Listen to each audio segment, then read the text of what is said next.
I wanted, from the moment that it happened, to invest an entire episode in the releasing, essentially, of Elandon Roberts. Never got around to it because of all the quarterback stuff. Also, if I'm being completely honest with you, never got around to it because I'll explain in a second. Good morning to you. Good Tuesday morning. I'm Dejan Kovacevic of DK Pittsburgh Sports. This is Daily Shot of Steelers. It comes your way bright and early every weekday. If you're into hockey and or baseball, I also offer daily shots of Penguins and Pirates, the same place that you found this. Roberts was a really good dude, and I've reached out to him since he signed with the Raiders to congratulate him, to wish him the best of luck and health, and that's because he's all that. He's one of those special types who comes along, who has a personality that's kind and giving and generous and just connects. He's one of those. I'm not the only one in this line of work who's going to say that about him. I'm not special in any way. But he did do one of our double shot video shows and offered on his own to come into our headquarters and office in downtown Pittsburgh to do it in person. And, we made an afternoon of it. Just a terrific time with a terrific guy. So that was the other reason that I kind of hesitated in bringing this up, because it's going to sound like, oh yeah, he's your dude. Well, he is my dude. And I'm going to talk about it anyway, because I don't understand it. I don't understand hearing from the head coach after the season that giving up the 299 rushing yards in Baltimore in a playoff game is unacceptable. I don't understand hearing that from the general manager. I really don't understand hearing that from the chairman of the board. And then hearing from all three that the top priority as it relates to what has to come first, meaning chronologically, is quarterback, but the top priority overall is stopping the run, is making sure that the defense can get back to stopping the run. And then allowing Roberts to walk away for peanuts, got $3 million from Las Vegas, and replacing him with Malik Harrison, who is he's an okay inside linebacker. He's going to take probably not the same spot on the depth chart that Roberts had. That's going to go to Cole Holcomb. So he'll instead be number 4, Harrison will, while also predominantly in a special teams role. And Harrison, to his credit, is a very, very good special teams performer. He will help Danny Smith's already outstanding unit, but that doesn't alter the transaction that took place here. Roberts might have been your best run stopper, not your best run stopper as an inside linebacker, not your best run stopper on the second line, but your best run stopper, period. Yes, of course, Cam Hayward is what he is. Keanu Benton's a decent, getting better run stopper. TJ Watt, Alex Highsmith, both good in this regard. But Patrick Queen, not so much. Peyton Wilson, not so much. So when you didn't have Elandon on the field, what you were doing was bringing safeties up closer to the line of scrimmage or getting slot corners involved, neither of which is an attractive option. So you needed Elandon, and you didn't just tell us that you needed Elandon, you showed us that you needed him, because he was out there more than ever with each passing week. First, he took Peyton Wilson's starting job. Didn't get much of a headline. I reported that out of Landover, Maryland when it happened, and it was real. And then, as that situation overall, the run defense thing, worsened, he just kept playing more because he was the only one keeping it from just bleeding all over creation. And he's the guy you allowed to walk so that you could upgrade your special teams. So that, I'm going to throw this into, and I don't care if this sounds unfair, you can take a bet on Holcomb heading into 2025 after we all watched his leg just get torn up. Now, I want to stress here, I hope like heck Holcomb can make a full comeback. I hope like heck for his sake and the Steelers' sake that he can cover the way he did when he first came over. I hope he can do all of that. I hope he can be the best number 3 inside linebacker anyone would have anywhere. Heck, I'll go further. I hope he can do what Elandon did and bump somebody else out of a starting position. But you already had that guy. When we come back, J1Q. This segment of Daily Shot is brought to you by our good friends at Mike's Beer Bar. They're located on Federal Street, directly across from PNC Park. Mike has more than 500 beers on tap, including from more than 50 local breweries. Stop in and say hello. Tell Mike we sent you. Mike's Beer Bar.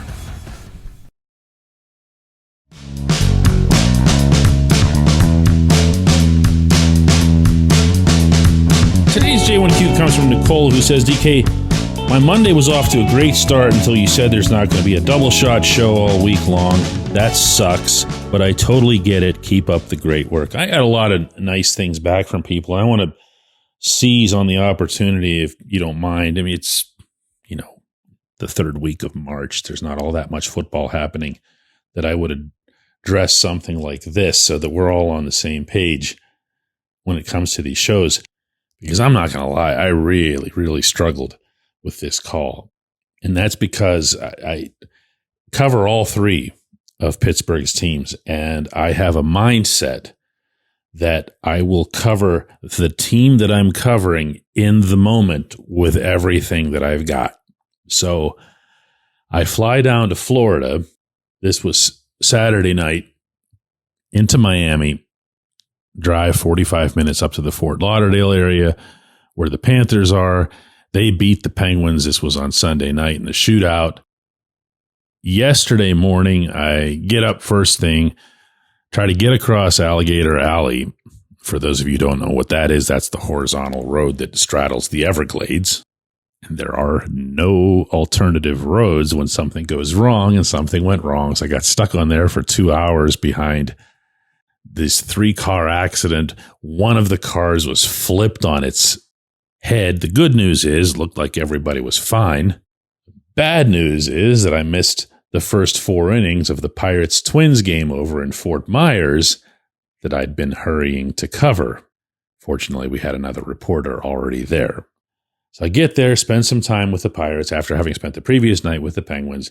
A lot of conversations with the hockey players, a lot of conversations with the baseball players, tons and tons of traffic in and around Fort Myers, as always. So I decide to just basically sit in a Starbucks for the next 3 hours, go through some pictures, go through some videos, begin working on one of 2 articles that I was going to write from the baseball scene. This after 3 hockey articles the night before. Do I need to keep going here? Okay. Yeah, I'm going to do it anyway. Just one more.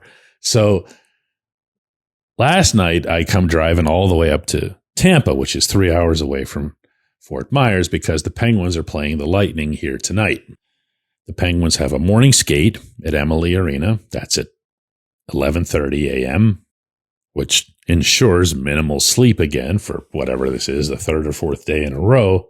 I come back out to the hotel, which is a little bit outside of downtown Tampa, crash out myself for a while, go back into Tampa for the game, cover the game, stay up all night writing 3 pieces off of that as well. Now, I'm not even mentioning this thing, the daily shots.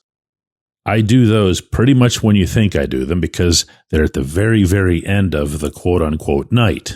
I'll get up tomorrow at around 8 a.m., check out the Penguins practice that's being held at an alternative rink here in Tampa, then begin heading back to Miami, where I landed, which is 5 hours away by car.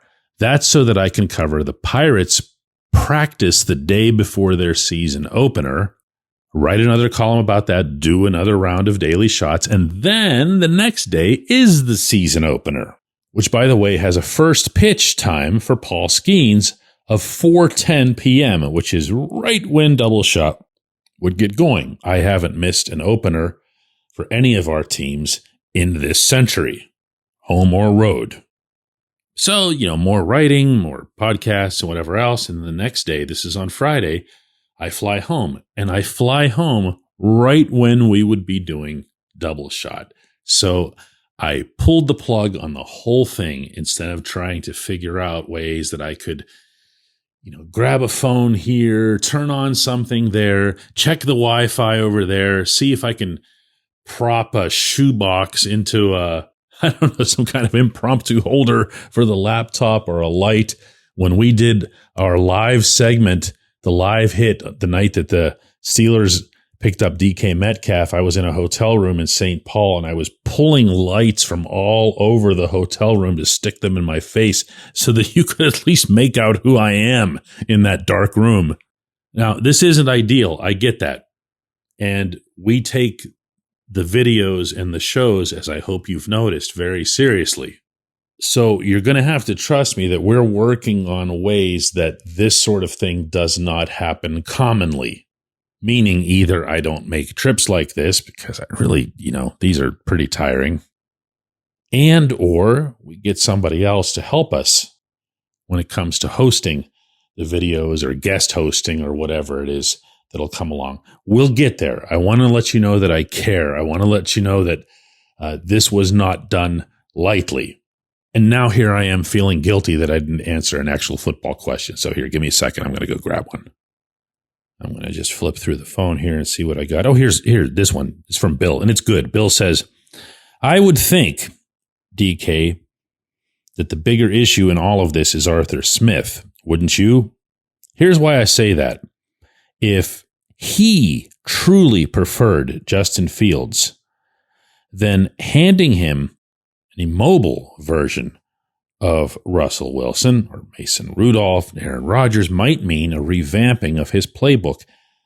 That might explain the interest in Jalen Milroe, but this feels like a lack of a unified approach to the position, doesn't it?